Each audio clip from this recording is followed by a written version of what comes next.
Sziasztok! Megnézzük, hogy vajon mit akar tőletek még ez az ex. Akar-e egyáltalán valamit, vagy egyáltalán hogy van? Szóval akit érdekel még, hogy van az exe, hogy van az a valaha szeretett személy, akar-e tőletek valamit, akkor ez a videó most neki szól. Úgyhogy köszöntelek benneteket, és lássunk is neki, hogy mit lehet tudni az ő jelenlegi helyzetéről, hogy van ez a valaha szeretett személy, akit férfi személy jelölőre jelöltem, de lehet nő is, ez rajtatok múlik, hogy kit képzeltek oda a helyére, tehát mi a jelenlegi helyzete ennek az exnek, mit tudhatunk meg az ő pillanatnyi helyzetéről.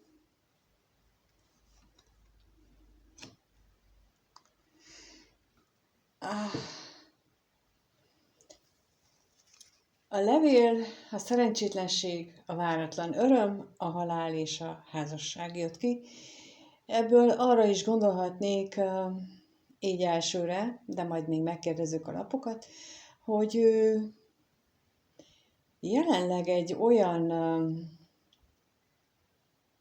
szerencsétlenül alakult beszélgetésben van, aminek az a vége, hogy hirtelen valamilyen szakításra, válásra kerül sor. Lehetséges, hogy ez a ti kapcsolatotokról szól. Hogyha mostanában történt ez a dolog, akkor ez így simán benne van ebben is, vagy ez is, hogy arról van itt szó, de az is lehet, hogy ennek az exnek egy másik kapcsolatáról, vagy egy másik szituációjáról van szó, egy olyan vállásról, egy olyan kapcsolódásnak a megszűnéséről, ami már régóta tartott, vagy hosszúnak szánt annak idején, és valahogy hirtelen történt valami, ami hát ennek a végét okozni fogja.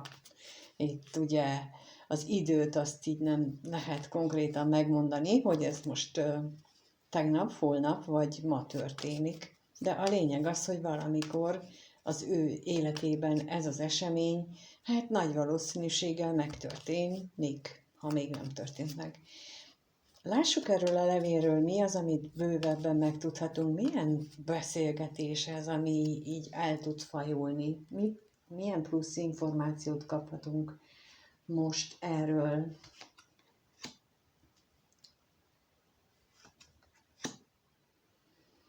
Kijött az özvegyember és a ház. Hát lehetséges, hogy ő szóvá tette egy a beszélgetés során, ami így szerencsétlen módon elfajult, hogy ő mennyire egyedül érzi magát abban a közegben, ahol ő most van, és talán ezt mondjuk nem vették tőle jó néven, de lássuk, hogy mit jelent itt a halál. Arra kérnék szépen még plusz információt itt a halálra.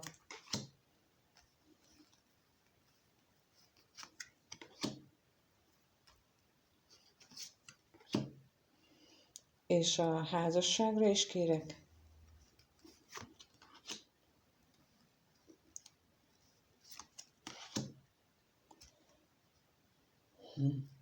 A halálra kijött a veszteség, az örvendezés és a szerencse, a házasságra pedig a lelkész és a gondolat. És itt a lelkész és a gondolattal arra következtetek, hogy nagyon sok esetben ez egy tényleges házasságról volt, vagy van itt szó, vagy pedig legalábbis tervbe vett, tehát egy olyan kapcsolódásról, ahol a hivatalossá tétel szóba került már, és annak a megszűnése, vagy átalakulása mindenképpen, tehát így ez alapvetően a válasz jelenti, így a halál, házasság,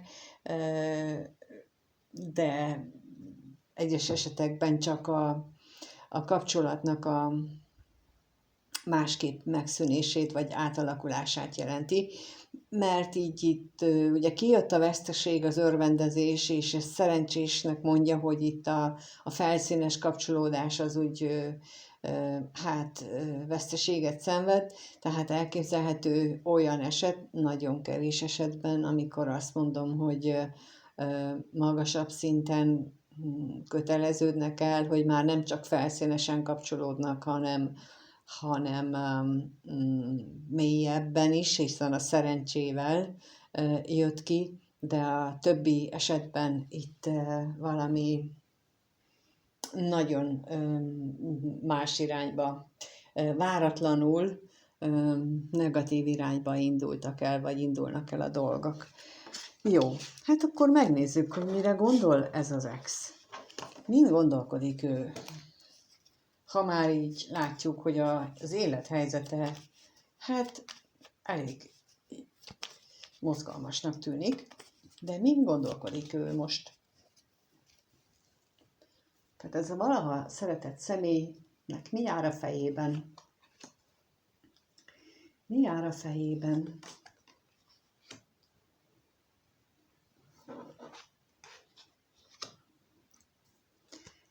Ő jönni akart vele együtt, úgyhogy oda tesszük.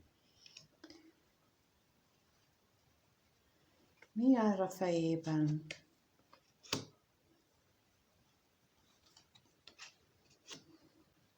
Kijött rá az utazás, ugye a szomorúság, remény együtt, ellenség középen, aztán a bíró és a szerelem. És ez alapján nekem az jön, hogy ő nagyon erősen fontolgatja azt, és nagyon reménykedik benne, bármennyire is szinte lehetetlennek tartja, de hogy ő egy olyan irányba szeretne elindulni,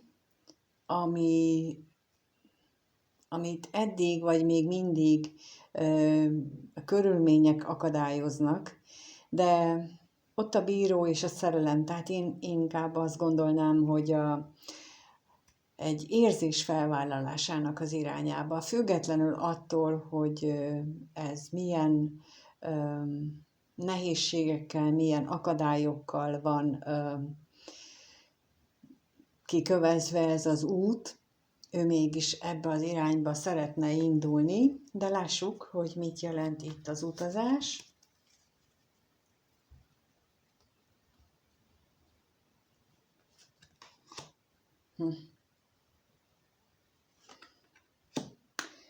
És kijött rá az állandóság és a szerelmes nő. Én, amikor kijött az állandóság, akkor azt éreztem, hogy ez az isteni támogatásban van ez az utazás, ez az irány, ez az irányváltás, és hát a szerelmes nő felé vinni, mint hogy a szerelem lapja is mutatja, tehát, hogy én határozottan úgy érzem, hogy ez egy olyan változás lenne, olyan elindulás, ami tényleg támogatott az univerzum által is. És mi itt ez az ellenség? Mit tudhatunk meg róla? Hol van ez az ellenség? Mi ez az ellenség? Mit tudhatunk meg erről?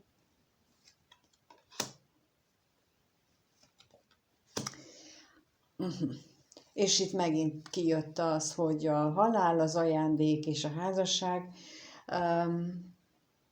Tehát, hogy közéjük áll még mindig, illetve a múltban mindenképpen ez a kapcsolat, ez közéjük állt, illetve a szeretett személy és az ő szerelme közé állt ez a kapcsolat, és most azt mutatják a lapok, hogy hát ezt úgy tűnik figyelmen kívül akarja hagyni, és megkérdezem még a bírót is, hogy arról mit tudhatunk, hogy mi ez, hogy megszűnt ez vagy hát úgy döntöttek, hogy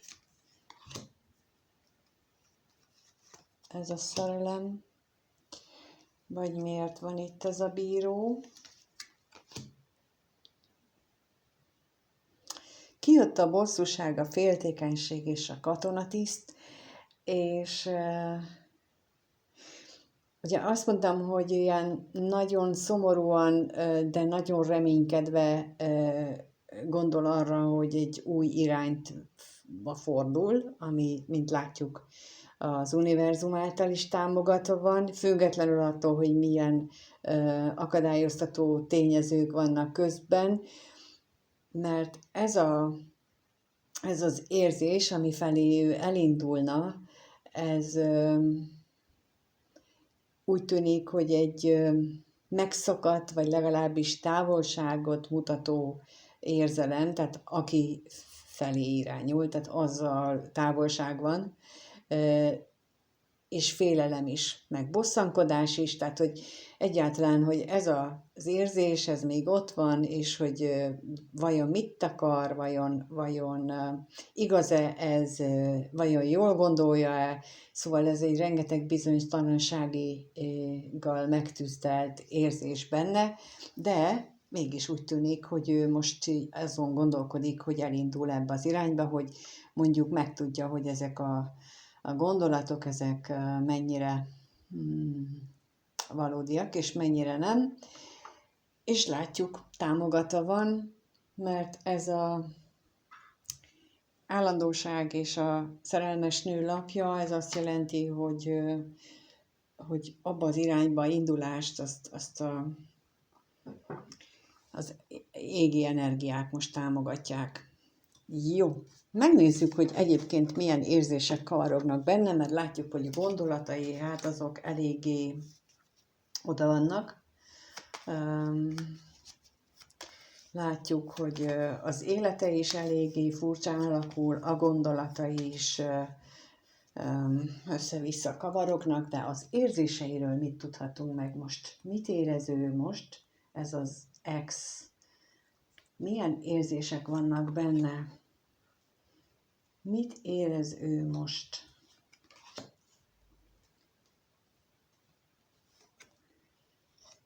Mit érez?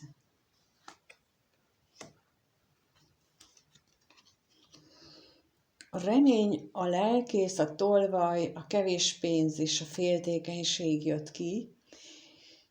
Hát érzések szintjén ő benne nagyon mélyek a remények, nagyon, inkább így mondom, hogy nagyon elkötelezett afelé, hogy végre a félelmeitől megszabaduljon, azt ledobja, azt hátrahagyja, és ez ilyen nagyon mély elköteleződést mutat. Tehát így, hogy ezt a félelmeket, amik benne vannak, majd mindjárt megkérdezzük, hogy mi ilyen félelmek ezek, de megkérdezhetjük most is, mit tudhatunk meg itt a féltékenységről, mint félelmekről, mi ez az érzés itt benne, mit tudhatunk meg erről bővebben.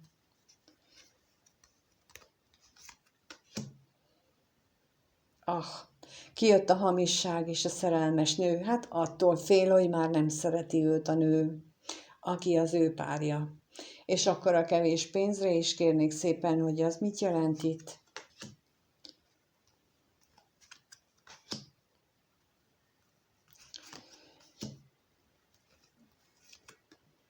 Olyan, mintha itt anyagi veszteség is érte volna, mert kijött rá a szerencse, a veszteség, az ellenség és a hűség, mert hogy úgy érzi, hogy kitartóan ott áll mellette a szerencsétlenség, tehát ezek az akadályok, azok ott vannak még mindig kitartóan, anyagilag sem úgy jönnek össze a dolgok, ahogyan ő szeretné, de azt hiszem, hogy a legnagyobb kétség benne mégis azzal kapcsolatosan van, hogy szereti-e még őt az ő személye, az ő szeretett nője.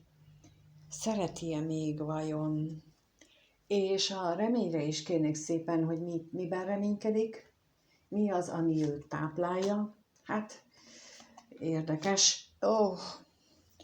Kijött rá az állandóság és a szerelem, hát abban reménykedik, hogy ő jól érzi azt, hogy ez egy ilyen égben köttetett kapcsolat, ez a szerelem, és hogy nem múlik el csak úgy könnyedén.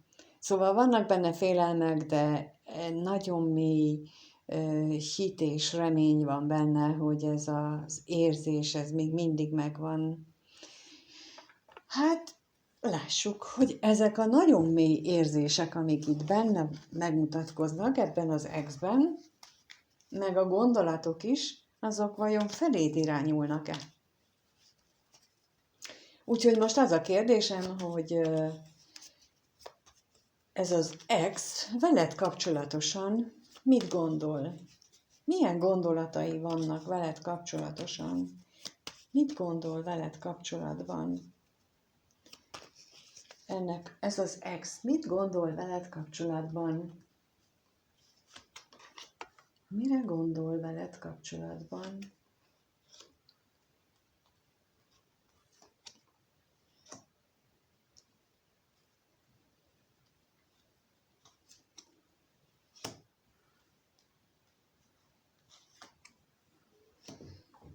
Kijött a szomorúság, a veszteség, a lelkész, szerencse és az örvendezés.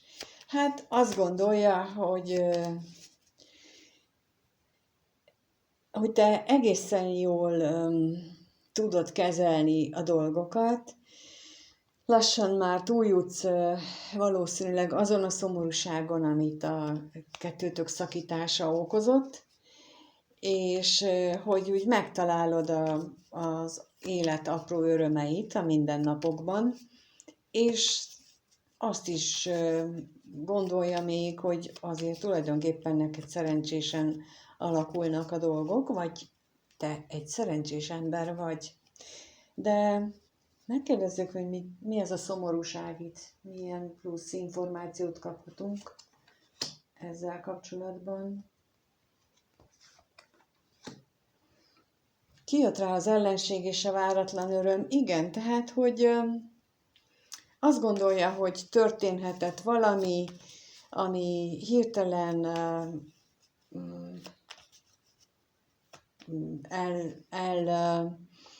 tolta előled az akadályokat, tehát, hogy félre tolta az akadályokat, és most már így megmered élni az életet. És akkor az örvendezésre is kérnék szépen, hogy mit gondol ő ezzel az örvendezéssel, mit tudhatunk meg erről.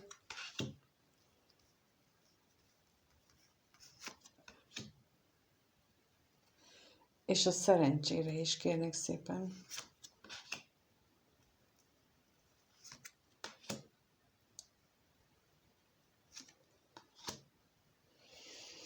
Hát az örvendezésre kijött az utazás és a hűség, és a szerencsére pedig a házasság, a kevés pénz és a pénzlapja. És az örvendezésnél, tehát azt gondolja, hogy te nagyon jól el tudsz lenni, tehát hogy felvetted az életednek az új ritmusát, és azt így kellemesen éled. És a szerencselapjára pedig az jött ki, hogy hiányolod ugyan, nagyon is hiányolod a kapcsolatot, ami esetleg kettőtök között volt. Ettől függetlenül azért sikerült valahogy ezen túllendülnöd, és úgy már jól éled a hétköznapjaidat. Jó, megnézzük azt akkor, hogy mit jelent itt vagy mit érez ő veled kapcsolatban, mit érez ő irántad. Mit érez ez az X irántad? Mit érez ez az X irántad? Mit érez ez az X irántad?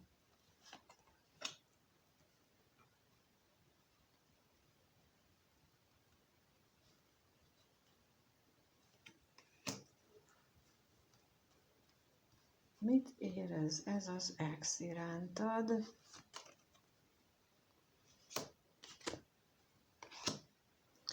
Ez megint együtt jött. És kijött a bíró, a szerencse, az ajándék, a remény és a szerelmes nő együtt, és az özvegyasszony.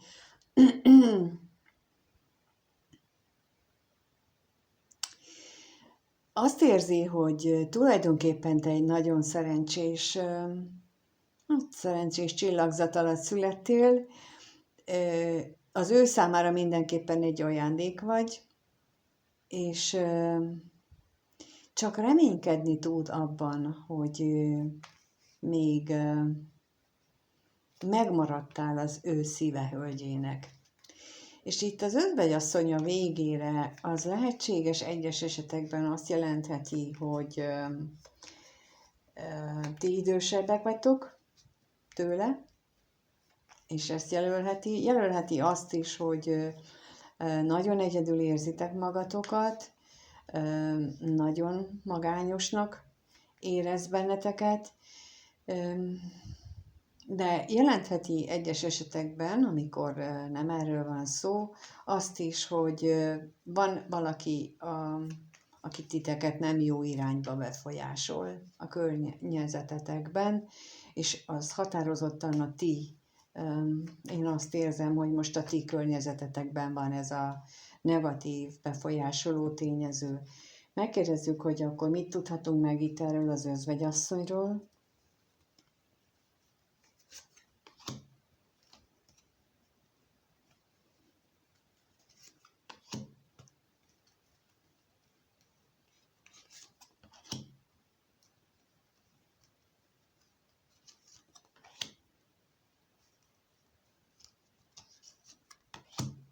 Kijött a levél, az ellenség, a betegség, a féltékenység és a váratlan öröm. Tulajdonképpen nekem ezek azt erősítik meg, amit itt utoljára mondtam, tehát, hogy van itt egy olyan akadályoztatás, félelmek, ellentmondások, amelyekkel ő nehezen akar szembenézni, mert fél tőle,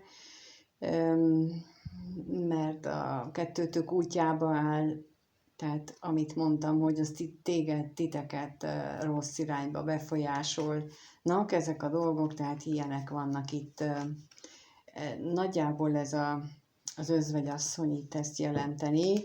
Ha személyt jelent, akkor egy személyt, ha csak a környezetet, vagy a korkülönbséget, vagy a magányosságot, akkor pedig az, amit ő hát nehezen tud valamit kezdeni. Na és akkor megkérdezzük még azt, hogy mit jelent itt a bíró az ő érzéseinél veled kapcsolatosan.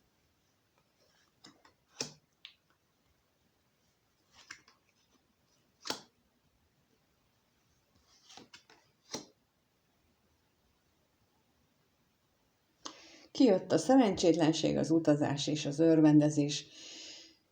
Hát ugye a bíró alapvetően azt is jelentheti, hogy elváltatok, tehát hogy megszűnt köztetek a kapcsolat, az ex minőséget jelentheti, viszont azt is jelenti, hogy ő benne olyan szenvedélyek vannak, ami arra késztetné őt, hogy úgy lóhalálába menjen hozzád is, akkor éljétek meg ezeket a szenvedélyeket együtt. És akkor megkérdezzük még, hogy mit jelent itt az ajándék, bár ugye ezt sejtjük, hogy a mindent is jelenti. És itt kijött a szomorúsága, a tolvaj és az üzenet, és azért is vagy számára egy ajándék, mert teljesen mindegy, hogy ő hogyan érzi magát.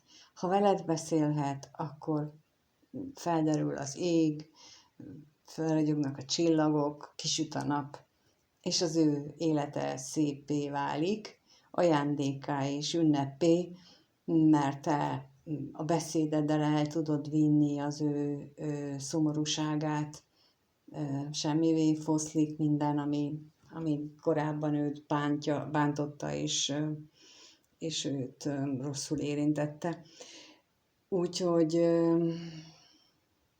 az előbb a gondolatainál már kijöttek azok, hogy szerelem, tehát ott is jöttek már ki ilyen érzelmek, itt pedig ilyen finoman magyarázza el, hogy valójában ezeken az apró dolgokon, tehát hogy a beszéded az feletteti vele az élete összes nyomorúságát, a szenvedély, amit irántad érez, még mindig az elválásotok dacára, az még mindig az örömet jelenti, és bármelyik pillanatban szeretném megtapasztalni a reményt, hogy még te lehetsz számára az a nő, aki a mindent is jelenti, függetlenül attól, hogy mi történik itt körülötted. Jó, hát akkor megnézzük, hogy ha már ilyen nagyon mély érzések vannak benne, akkor tesz-e feléd valamilyen lépéseket, fog-e hozzád közeledni, akar-e tőled bármit is ez a személy, fog-e hozzád közeledni? Fog-e hozzád közeledni ez a személy? A következő 1-2 hétben veled kapcsolatosan mire lehet számítani ettől a személytől? A következő 1-2 hétben mire lehet számítani az ex-től veled, vagy irányodban? Mire lehet számítani?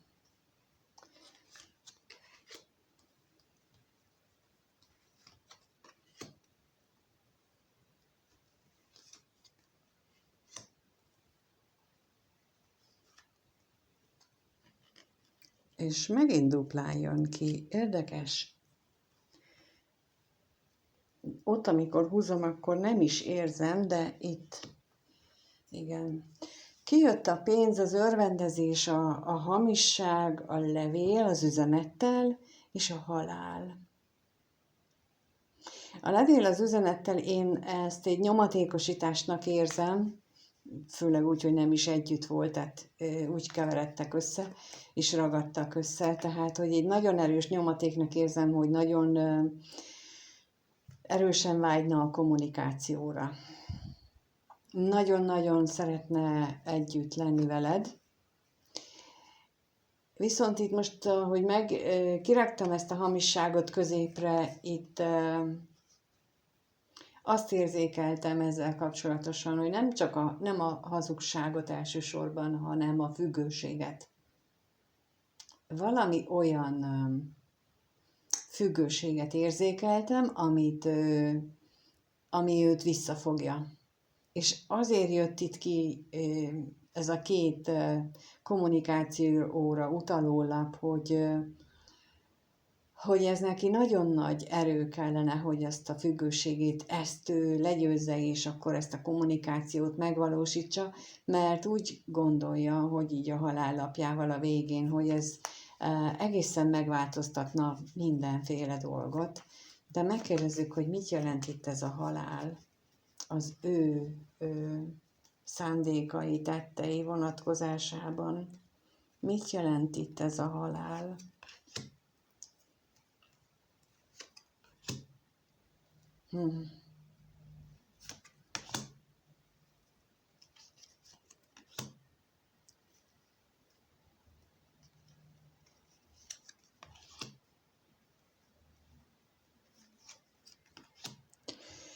Kijött a ház, a váratlan öröm, a bosszúság, a féltékenység, veszteség és az ajándék, és ahogy ezeket itt raktam ki, határozottan az jött, hogy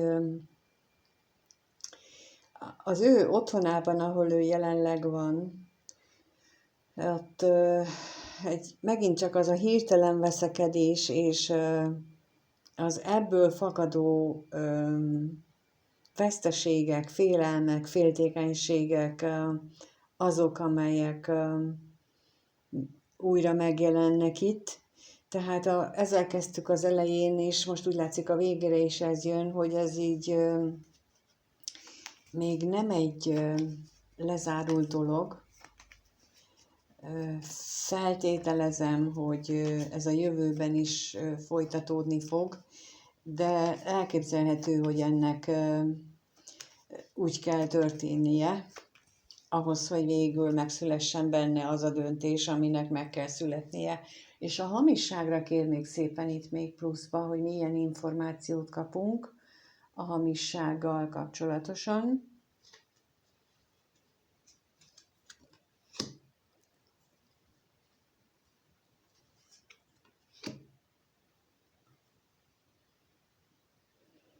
kijött az özvegyasszony és a hűség.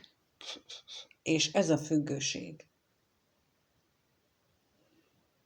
Ez az, amit az előbb éreztem, hogy van valaki, aki őt úgymond pórázon tartja.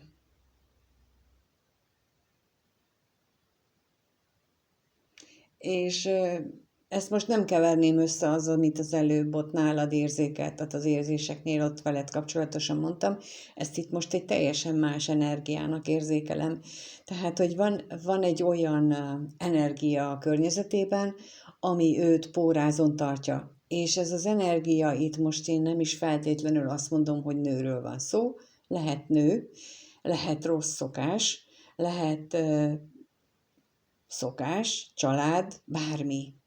Tehát ez egy olyan energia, ami negatív, ami nem jó, ami a magányra készteti.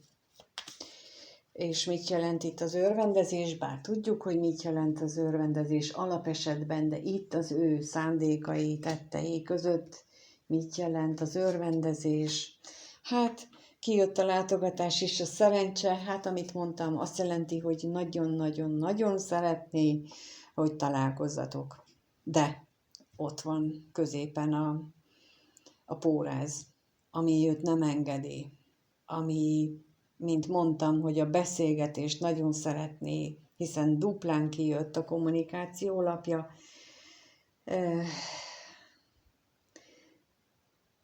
Nagyon nehéz energiát érzékelek, tehát, hogy mostanában a bolygóállások és azoknak a mozgása, az kifejezetten az ilyen életfeladatot bevállaló embereknek a támogatására van, hogy ismerjék már fel a saját megkötözöttségüket, és ezek az energiák próbálnak számukra bátorságot, plusz energiát adni ahhoz, hogy ezeket a köröket, amiket már sokszor végigjátszottak, ezeket végre túl tudjanak lépni. De aki ezt így még nem tapasztalta meg, hogy milyen nehéz elszakadni egy környezetből, bár mindent tud róla, hogy nem jó, az nagyon könnyen tud ítélkezni. De nagyon nehéz. Tehát főleg, hogyha például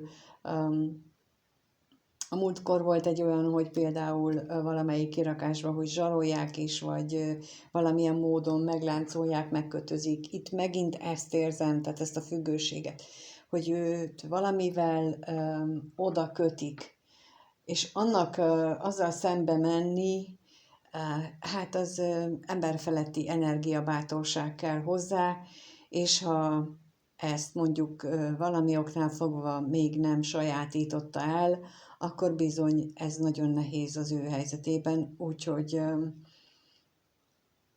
ha ti ilyen helyzetben vagytok, vagy a párotok, vagy az exetek, és szeretnétek, hogy visszatérjen, akkor inkább csak azt tudom javasolni, hogy magatokat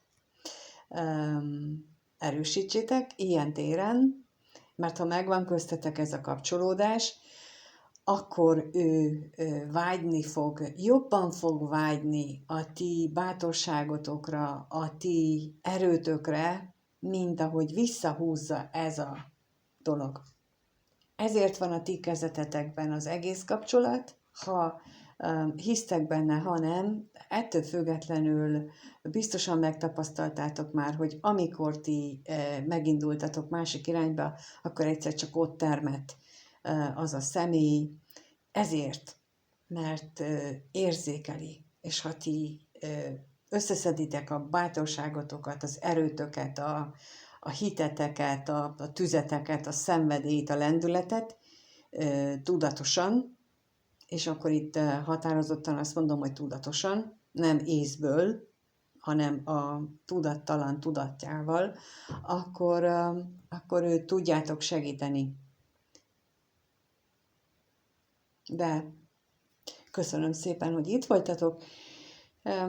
Hát nem tudom, hogy ehhez mit kívánjak. Mindenkinek minden jót kívánok, és sziasztok!